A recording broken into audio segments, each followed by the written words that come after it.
isang malaking sabwatan ng ERC at ng Meralco.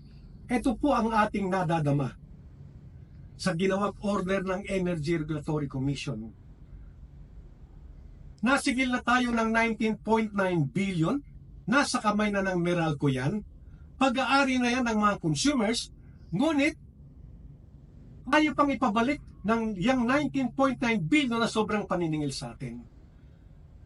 At ang ibabalik sa atin, hindi yung 19.9 billion na sobrang paniningil, kung hindi, ibabawas lamang sa ating babayaran sa mga darating na 36 na buwan.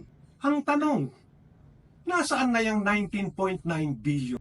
Ayaw ipag-utos ng Energy Regulatory Commission na ibalik kaagad-agad yung 19.9 billion sapagkat yan ay pag-aari na ng mga consumers. Walang karapatan ang Meralco na mapasa kamay niya pa yan kahit na isang araw. Sapagkat yan ay hindi niya na pera, pera yan ng mga consumers. Kaya yung kawalang proteksyon ng mga consumers dito sa Energy Regulatory Commission ay makikita lang natin na isang malaking sabwatan.